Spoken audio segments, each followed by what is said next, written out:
देखो है उस्ताद। एक बार राधे राधे बोलो।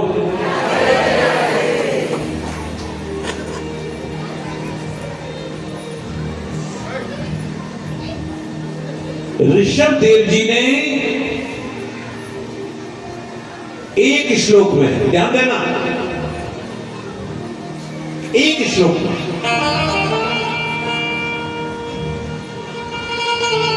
गुरु का, मां का, पिता का,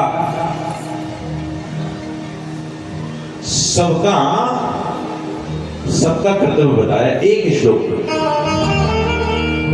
बड़ी कमाल का श्लोक है।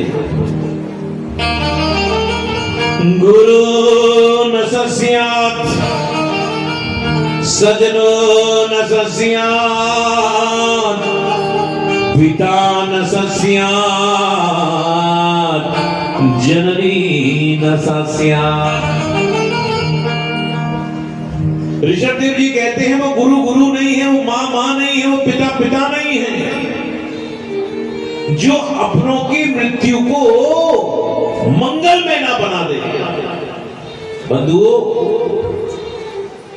मृत्यु मंगल में कैसे होती है? मृत्यु मंगल में तब होती है जब व्यक्ति इस धरती पर आकर समाज के लिए कुछ करता है। अपना परिवार, अपने बच्चे, दुनिया करती है साहब, कभी दूसरों के लिए करो तो वो आनंद आएगा। उन्हीं की मृत्यु मंगल में होती है तो समाज में आकर दूसरों के लिए कुछ करता है, लोगों की भलाई के लिए कुछ करता है। ऋषभ देव जी कहते हैं, हे मेरे बच्चों, तुम में सबसे बड़े भरत हैं, भरत की सेवा करो। ऋषभ देव जी ने परमहंस की वृत्ति को धारण कर लिया। श्री भरत जी महाराज ने बहुत समय तक राज्य किया। राज्य करने के बाद जब भरत जी के मन में वैराग्य उत्पन्न हुआ, श्री भरत जी महाराज सबको छोड़कर गंडकी की नदी के तट पर जाकर भजन करने लगे। उनका पूरा समय भजन में बीत रहा था। एक दिन की बात, एक हिरण का बालक बहता हुआ जा रहा था, उसको उठाकर आश्रम में लेकर आए। यहाँ तक तो ठीक था, उनकी आसक्ति हिरण के बालक में हो गई। धीरे धीरे धीरे भजन पाठ समाप्त हो चला गया और उनका मन हिरण के बालक में अटक गया। ये मन की स्थिति बड़ी विचित्र है बंधुओं। बैठे ही आए, मन कहीं और चल रहा। कहते हिरण का बालक तो बड़ा होकर भाग गया, उसी का चिंतन करते करते मरे। उनका अगला जन्म हिरण के रूप में हुआ। देखो, पूर्व मीमांसा कैसा नियम है, अंते जहां मति सा गति। मरने से पहले हमारी जैसी मति होती है वैसी हमको गति मिलती है। मरने से पहले भैया स्त्री का चिंतन करोगे, तुमको स्त्री बनना पड़ेगा। किसी पुरुष का चिंतन करोगे, पुरुष बनना पड़ेगा। किसी जानवर का चिंतन करोगे, हमको बनना पड़ेगा। लेकिन भागवत जी कहती हैं, अब राज नहीं रहा, राज तुम पर खुल चुका है। मरने से पहले ना स्त्री का चिंतन करना, ना पुरुष का चिंतन करना। चिंतन करना है तो एकमात्र मेरे गोविंद का चिंतन करना है। जैसे तैसे कर उनका अगला जन्म, उनका जन्म ब्राह्मण कुल में हुआ। उनका नाम जड़ भरत पड़ा। इसके बाद उनकी मुक्ति हो गई। आगे वर्णन भूगोल कहाँ आता है, भूगोल कहाँ आता है। 28 प्रकार के नरकों का वर्णन भागवत जी में आता है। लेकिन आपसे एक बात कहूं, आप राम मंदिर में बैठकर कथा सुन रहे हो और कम से कम ऐसे स्थान पर बैठकर नरक की चर्चा बिल्कुल नहीं करूंगा। एक बात और है, जितने लोग कथा सुन रहे हैं ना, आप में से कोई नरक में नहीं जाएगा। हाँ, जब नरक में जाना ही नहीं है उसकी चर्चा हम क्यों करें। अब यकीन मानना, आप में से कोई नरक में नहीं जाएगा। अगर विश्वास नहीं हो ना, ऊपर ही ठहराओ, कागज पे लिखकर मोहर लगा के दे दूंगा। एक बार मैं यूपी में कथा कह रहा था, अलीगढ़ में, मैंने यही बात कह दी, कागज पे लिख के दे दूंगा। मैं कथा कर रूम पर पहुंचा, एक बहन पीछे आई, गुरुजी, हमें क्या बात है? बोले आप लिख के दे दो। मैंने क्या लिख के दे दो? बोले आपने कहा तो नरक में नहीं जाएंगे। मैंने कहा अच्छा अच्छा अच्छा। मैंने ऐसी कागज उठाया, धीरे से कहते गुरुजी मेरे पति है ना कथा में आते नहीं है, उनका नाम भी डाल देना। मैंने कहा उनका नाम क्या, सारे खानदान का नाम डलवा ले, हमें क्या है? तो कहती गुरुजी सबका नाम डालना लेकिन दो का मत डालना। बोले किसका? बोले एक मेरी सास का, एक मेरी पड़ोसी शीला का। बोलो राधे राधे। मैं जानती हूँ कि हमारी सास और हमारी पड़ोसी शीला नरक में जाए।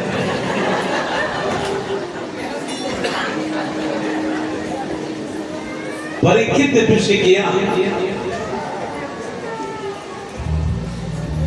जीव नरक में क्यों जाता है? पाप करता है नरक में जाता है। अगर जीव से पाप हो जाओ नरक में जाना नहीं चाहिए तो क्या भैया उस पाप का प्रायश्चित कर। महाराज एक बात बताओ, पहले तो हम पाप करें, ठीक, फिर प्रायश्चित करें, बोले ठीक, फिर पाप फिर प्रायश्चित, फिर पाप फिर प्रायश्चित कर सकते हैं। ये सुनकर सुखदेव जी को हंसी आ गई। राजन ये तो हाथी के स्नान की तरह से हो गया। आपने किसी हाथी को नहाते देखा है? जब हाथी गंदा हो जाता है ना, मावत हाथी को पानी में खींचकर लेकर उसको रगड़ स्नान कराता है, और जैसे हाथी को लेकर किनारे पर आता है ना, हाथी किनारे की धूल को उठाकर डालते नहीं डालता। ऐसी जीव करे, जीव पाप करे, प्रायश्चित करे, हाथी के स्नान की तरह से हो गया। जीव से पाप हो जाए, जीव से पाप हो जाए और नरक में जाना नहीं चाहे तो कहा उस पाप का प्रायश्चित कर ले, फिर मरण पर्यंत पाप नहीं करे, निश्चित स्वर्ग में जाएगा, नरक में नहीं जाएगा। इस संदर्भ में कथा आती है अजामिल की। एक थे ब्राह्मण जिनका नाम था अजामिल। अजामिल बड़ा अच्छा ब्राह्मण था, शुद्ध स्मार्ट कर्मों को किया करता था। जंगल में गया संविधा लेने के लिए, उसने क्या देखा? एक शूद्र एक दासी के साथ विहार कर रहा है। ये दृश्य को देखकर उसके मन में काम भावना जागृत हो गई। उसने अपने घर से साथी पत्नी को निकाला और दासी को रखकर लालन पालन करने लगा। ब्राह्मणी पति था, दासी पति हो गया। किसके कारण? इन आंखों के कारण। इन आंखों को ज्यादा मत चलाया करो, गोवा मारो। परमात्मा ने आंखें दी है ना, ज्यादा मत चलाओ। मैं कल दर्शन कर रहा था तो बहुत से लोग दर्शन कर रहे थे। 2-4 बहनें भी खड़ी थी और राम जी के सामने खड़ी होकर आंख बंद कर कर खड़ी थी। मैंने कहा देखो कमबख्त कैसे लोग हैं, राम जी के सामने खड़े और आंख बंद कर कर खड़े। क्या चाहिए हमको? हमको तो आंख खोलकर राम जी की छवि को आंखों से बोलो पीना चाहिए। बंधुओं आंखें दी है ना, आंखों को ज्यादा मत चलाओ, ज्यादा मत चलाओ।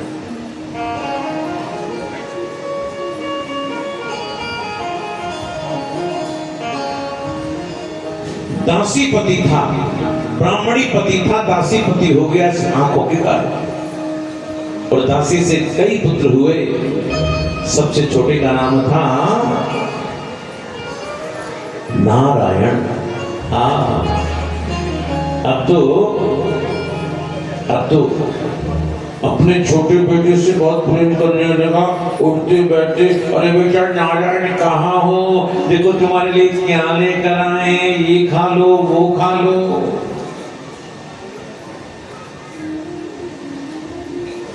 बंधु छोटे बेटे में बहुत प्रेम करने लगा। ये उनके दूध लेने के लिए आए, चिल्लाया अरे बेटा नारायण बचाओ। आकाश मार्ग से भगवान के पार्षद जा रहे थे, उनके हाथ में चक्र था। कहते हैं यमपास से बांधकर ले जाने लगे। वो चिल्लाया अरे बेटा नारायण बचाओ। आकाश मार्ग से भगवान के पार्षद जा रहे थे, उनके हाथ में चक्र था और चक्र छोड़ दिया और यमपास काट दिया। दूतों ने कहा आपने इसे क्यों बचाया? और इसने हमारे प्रभु को पुकारा है। ये नाम तो प्रभु का नहीं है, नाम उसके बेटे का है। भले ही बेटे का नाम है लेकिन ये नाम तो हमारे प्रभु का है। पापी होगा लेकिन इसने प्रभु के नाम को ले लिया, इसकी कोटि कोटि पाप समाप्त हो गए। संकेत्यम परिहास्यम वा, संकेत में, हास में, परिहास में अगर नाम लिया जाता है ना तो नाम बड़ा गुणकारी होता है। हमारे वृंदावन में है ना, हमारे वृंदावन में रिक्शे वाला भी राधे राधे बोलता है। हाँ, रिक्शे वाला भी राधे राधे बोलता है, दूध वाला भी राधे राधे बोलता है, क्योंकि हास में, परिहास में अगर भगवान का नाम लिया जाए ना तो नाम बड़ा गुणकारी होता है। भागो, दूतों को भगाया, भगवान के पार्षद में अंतर्ध्यान हो गए।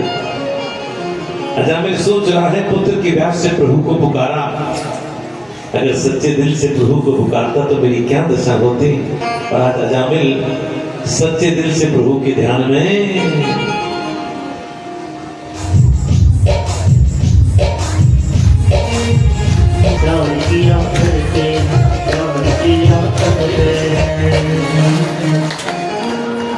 नाम भगवान का,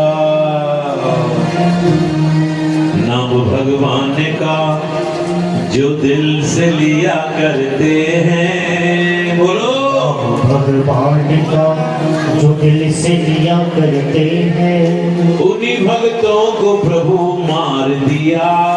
अरे नहीं बाबा, प्यार किया करते हैं, उन्हीं भक्तों को प्रभु प्यार किया करते हैं।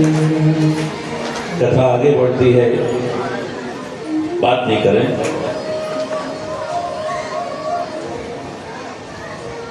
एक बार राधे राधे बोलो, जोर से बोलो।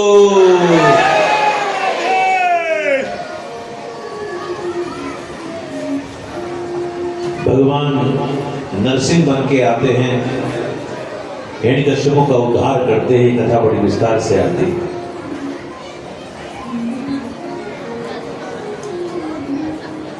कथा आगे बढ़ती है। भगवान के भक्त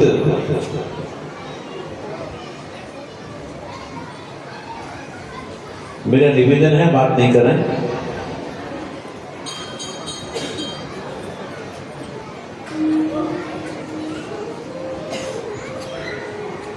कथा आगे बढ़ती है। भगवान के भक्त गजेंद्र के चरणों का स्पर्श करते हैं।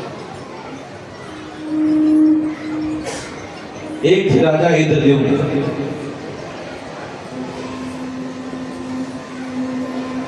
भगवान के भक्त थे।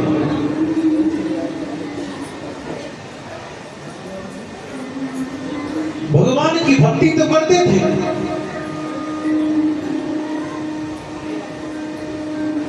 केवल पढ़कर सुनकर ही भक्ति करते थे।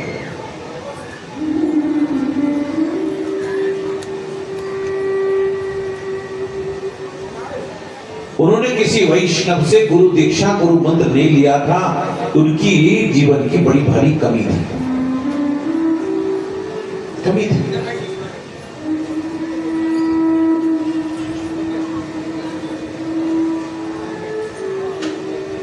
कहते हैं सत्संग चल रहा था, अगस्त मुनि आए, उनको देखकर बैठने के लिए भी नहीं कहा, प्रणाम भी नहीं किया। अगस्त मुनि ने श्राप दे दिया, बोले जाओ हाथी बनोगे। और गिड़गिड़ाए तो कहा भगवान के भक्त ग्राह जब तुम्हारा पैर पकड़ेंगे ठाकुर तुम्हारा उद्धार करेंगे। राजा इंद्रद्युम्न के जीवन में अगर कोई गुरु होते, बहुत ध्यान दो, तो राजा इंद्रद्युम्न को पता होता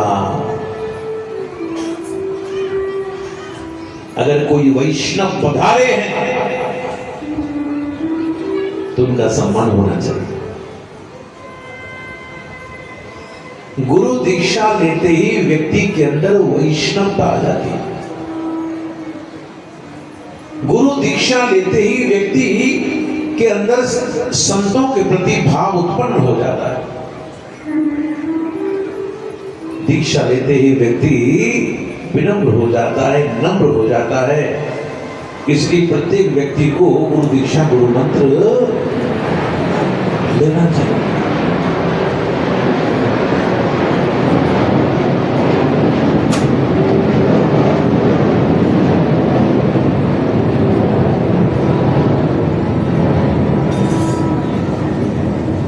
अहमदाबाद की गाइड तो नहीं है।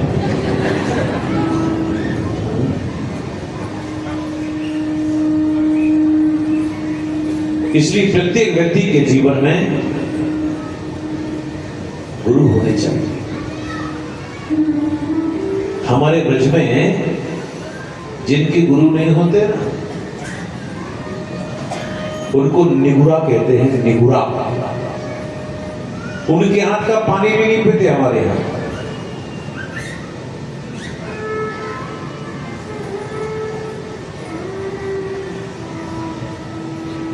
कई दिनों से कुछ लोगों ने इच्छा जाहिर की थी गुरु दीक्षा, गुरु मंत्र लेने की।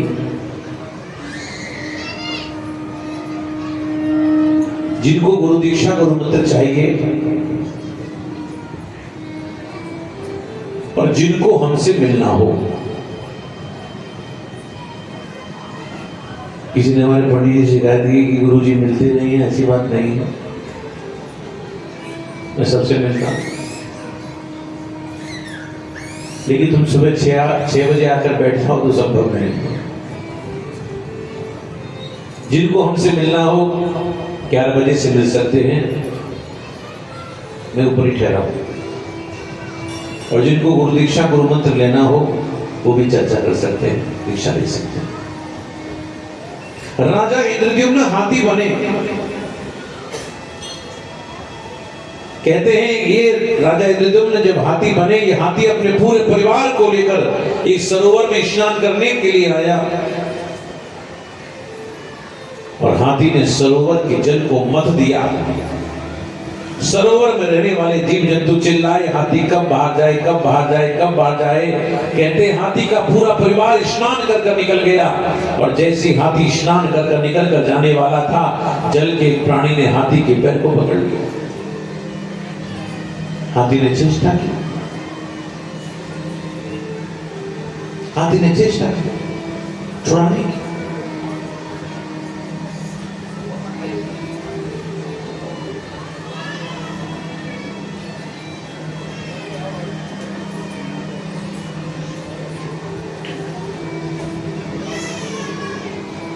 पति ने चेष्टा की, बच्चों ने चेष्टा की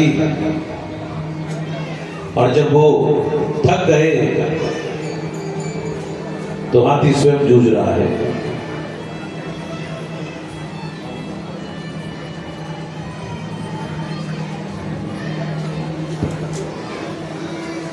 बैठे हुए बहुत अच्छा लगा, बहुत अच्छा।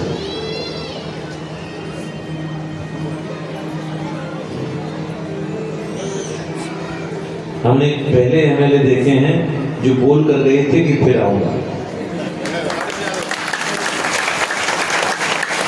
सच कह रहा हूं,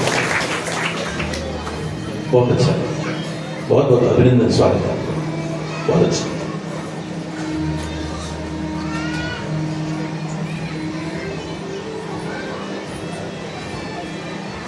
कहते हैं ये कथा किसी हाथी की नहीं है,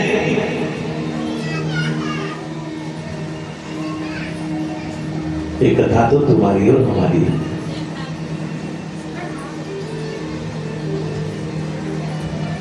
ये जीव हाथी है। ये जो ग्रह है ना, ग्रह ये काल है। जीव को जब काल पकड़ता है ना तो चेष्टा करता है कि पत्नी बचाए, बच्चे बचाए। सुन लो मेरे भाई बहन, सुन लो, पत्नी कितनी भी अच्छी सही सेवा कर देगी, बच्चे कितनी भी अच्छे सही अच्छा इलाज करा देंगे, लेकिन पत्नी कितनी भी अच्छी सही कभी ये नहीं कहेगी डॉक्टर साहब रोज इनको सुई लगाते हो, आज हमारे सुई लगा दो। कोई लगवा लेगा? नहीं लगवा।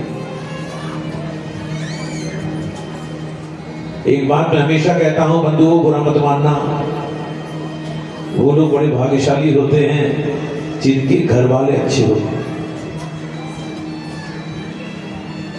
और जिनके घर वाले अच्छे नहीं होते, जिनको उठाकर एक सरकारी अस्पताल में डाल देते हैं जहां पर डॉक्टर और नर्सें बिना मतलब मोटी मोटी सुइयां कोचते रहते हैं। घर का कोई व्यक्ति दिखाई नहीं देता, दिखाई नहीं देता।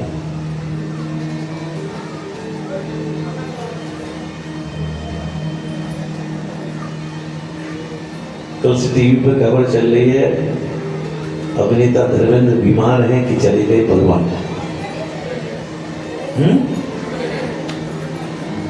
भ्रांति है, भ्रांति है।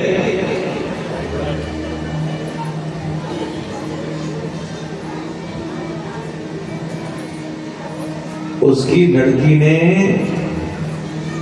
ट्वीट किया कि ठीक सुधार हो रहा है, लेकिन आज तक ने कह दिया चले गए। जो भी बस सच है ठाकुर जाने, लेकिन एक बात मैं कहना चाहूंगा, जिस व्यक्ति ने सारा साम्राज्य इकट्ठा किया, आज टीवी पर देखने को मिल रहा है कि लड़का मिलने जा रहा है कि पिता बीमार है, मिलने जा रहा है कमबख्त, वहां नहीं है, वहां साथ में नहीं खड़ा।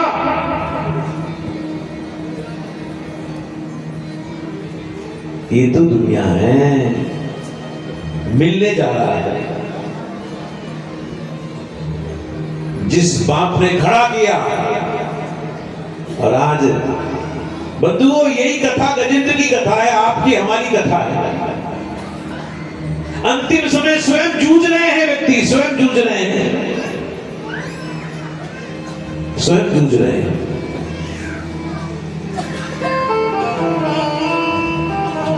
यही हाथी की कथा है, तुम्हारी और हमारी कथा है।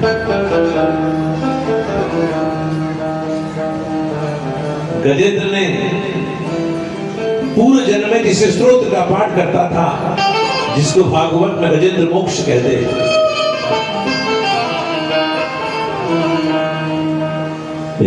स्वात्मनीतम निज मायार्पितम क्वचित विभातम क्वच तत्तिरोहितम आवित्रदिक साक्षु भयम तदीक्षते स आत्मूलो वतु मां परात्परः। जो संसार में आते हैं अपने को लीन कर लेते हैं, ऐसे परात्पर प्रभु मेरी रक्षा कर। कोई देवता बचाने नहीं आता, क्योंकि इस स्तोत्र में किसी भी देवता का नाम नहीं है। भगवान कहते हैं जो नाम किसी का नहीं है वो नाम तो मेरा है। इसको कहते हैं आतुर शरणागति। आतुर शरणागति। गजेंद्र डूबने की वाला था, भगवान कहते हैं जो नाम किसी का नहीं है वो नाम तो मेरा है। और भगवान आए, वहां एक कमल पड़ा था, उसको उठाकर भगवान के चरणों में डाला और गज की सूंड को पकड़कर भगवान के नारे पर लेकर आए, और भगवान ने पहले ग्राह को काटा, फिर गज के बंधन भगवान को छुड़ाए। कथा आगे बढ़ती है, समुद्र का मंथन होता है। मंथन में से बात नहीं करें आप लोग, बात नहीं करें।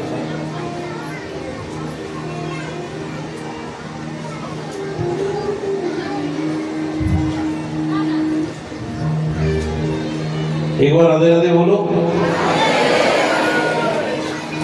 समुद्र का मंथन हुआ, मंथन में से अमृत का पान भगवान ने देवताओं को कराया। देवता लोग विजयी हुए, असुरों के अधिपति महाराज बलि मूर्छित हो गए, लेकिन अपने गुरु की कृपा से पुनः देवताओं पर आक्रमण किया और देवता लोग स्वर्ग छोड़कर भागे। इतना ही नहीं, हमेशा के लिए स्वर्ग पर बलि को मिल जाए ऐसा विचार कर 100 अश्वमेध करने का संकल्प भी कर लिया। देखो, देवता लोग स्वर्ग छोड़कर भागे।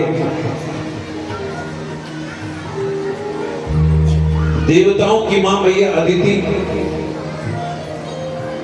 एक बार की बात, मैया अदिति के आश्रम पर उनके पति महर्षि कश्यप पधारे।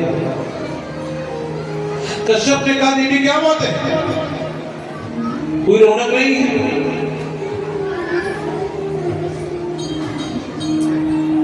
क्या बात है? अदिति ने कहा, स्वामी आपको तो पता है मेरे बच्चों का राज छिन गया और मैं यहाँ पर उत्सव मनाऊं। ये सुनकर कश्यप जी ने बहुत अच्छी बात कही। को देह भौतिक नात्मा को तचात्मा प्रकृति परम कस्य के पति पुत्राद्या मोह एव ही कारणम। देवी, कोई किसी का पति नहीं है, कोई किसी का बच्चा नहीं है, केवल तुम्हारा मोह बोल रहा है, मोह एव ही कारणम। आपकी फिर भी इच्छा है, आपको बताता हूं एक व्रत जिसका नाम है पयो व्रत। इस व्रत को आप करना, आपको भगवान का दर्शन होगा। मैया ने व्रत को क्या, देखो गोवा वालों,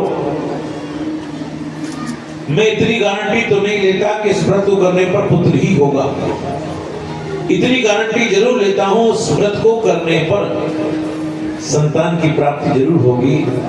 किसी विद्वान से इसकी विधि को सुन लेना। इसमें खासतौर से भगवान को खीर का भोग लगाया जाता है। मैया ने व्रत को किया, मैया के सामने भगवान प्रकट हो गए, सामने प्रकट हो गए।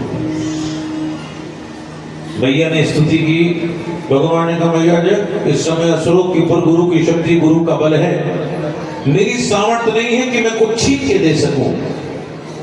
बोले, मैं छीन तो नहीं सकता, मैं मांग जरूर सकता हूं। मैया ने कहा, इसका मतलब ये है कि मेरे बच्चों को संपत्ति नहीं मिलेगी। बोले, ऐसा मैंने कब कहा था, ऐसा मैंने कब कहा था? बंधु, भगवान ने कहा, मैया चिंता मत करे, मैं तेरा बेटा बन कराऊंगा। हाँ, ये बात तू कोई से कही ना, नहीं मैया, हाँ तेरा बेटा बन कराऊंगा। समय बीता धीरे धीरे, भादो का महीना है, द्वादशी तिथि है, अभिजित मुहूर्त है।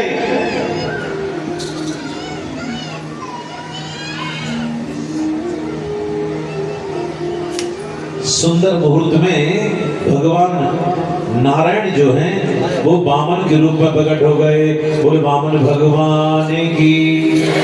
हा, भगवान वामन का यज्ञोपवीत संस्कार हो रहा है।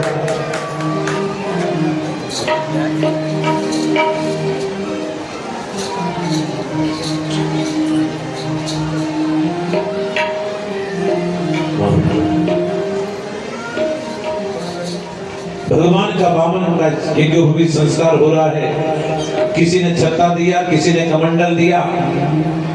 भिक्षा देने की जगदम्बा पधारी।